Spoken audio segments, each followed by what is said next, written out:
Welcome back, everybody. I got one for you today. It ain't got nothing to do with sawmilling or cabin building or particularly woodworking. This time we got kind of deep into the tape measure and the figuring and the calculators, and we've come up with something that it's something to behold. Anyway, we got a good break for Christmas. I think I ended up with 10 days off this year. That don't happen often, but we've been piddling. And I got to thinking the other day, I had a couple of shafts and some old pillar block bearings and some pulleys and belts and stuff like that. And I got to thinking, I really need a can crusher. I don't know why, because I don't drink anything out of a can. I drink coffee and bottled water. And if I get a drink, it's in a 20-ounce bottle at the store, which that's rare. But anyway, I'm gonna spin you around and show you what we got. And it works. It's pretty dangerous, but it works. All right, I'll start you out right here. This is the motor I used. It's the one I had laying around.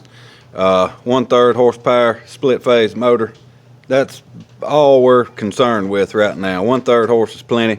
1750 RPMs.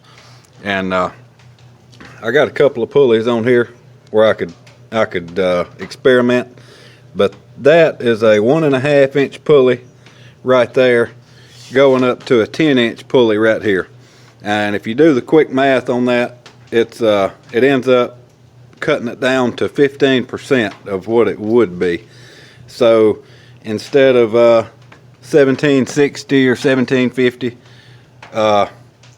going from here to here, that cuts me down to about 264 revolutions per minute. And I was gonna just go with that and attach my crusher head here, but that gives me, being 264 rounds a minute, that's 4.4 rounds per second, and my hands are not that fast. Now, it would definitely crush a can, but it would get all your fingers with it. So I had to step it down again, go from the 10-inch, I think that's the 3 or maybe a 4 over there, back up to another 10.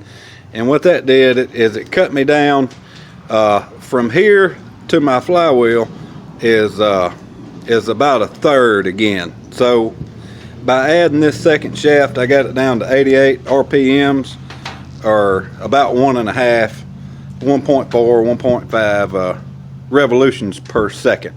And it's still pretty fast, but it's manageable right here. And yes, this is a flywheel off of an old iron block Chevrolet engine, 350. This thing will run forever now. Won't have to do nothing to it. Just hit the switch and it'll run forever. Now this bushing in the center right here, in the middle of my flywheel, it's actually a taper lock coupling for an old pulley, kind of like that one. And it had a little collar that slid on it, and that flywheel it was just perfect. It was meant to be that way. So I drilled a hole through the collar, or the coupling, and the shaft, and just put me a 3/8 bolt in there. And I don't expect any problems there. And on my crank arm here, I had to drill an extra hole because I had to take the length of the height of a can, and I wanted to be able to at least get like an energy drink can. So I needed at least a 6-inch stroke down here. So here I just came from the center of this pivot point to the center of that pivot point. I came 3 inches over and drilled a hole right there.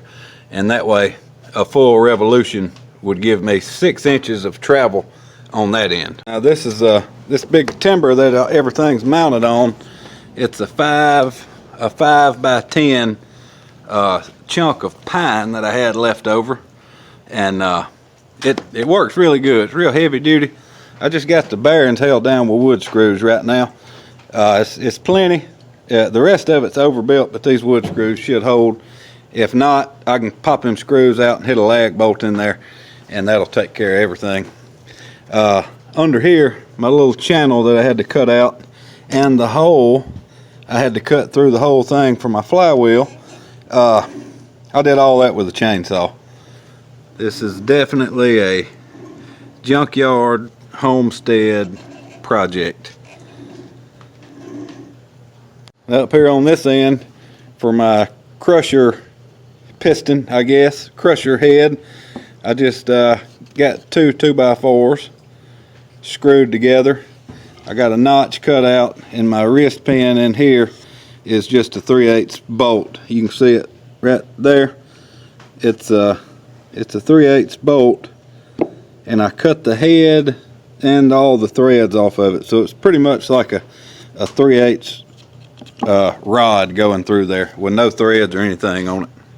Now I'm gonna cut it on and give it a dry run and let y'all see how it moves and sounds. It's actually pretty quiet.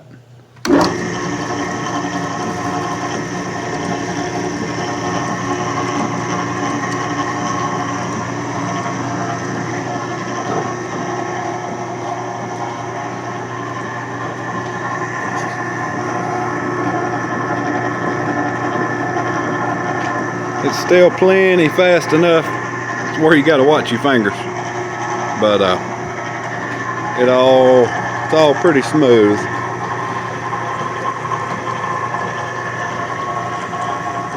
You can hear a little bit of noise off this belt right here. My alignment may be off just slightly, but that's fine. It'll run for 100 years just like that. Y'all don't forget that is a Chevrolet Flywheel, so I mean no problems here. My rod there, my crank rod, connecting rod, whatever you want to call it, that is a piece of pine stripping, like a 1x2 or something, and the bolt holding it on is just a 3/8 little bolt that I ran through there and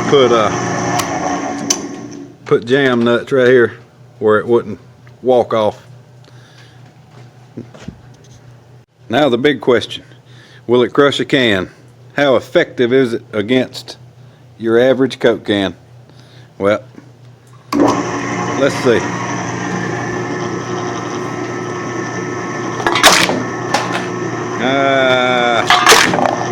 I'd say it eats them pretty good, even if you put them in there wrong.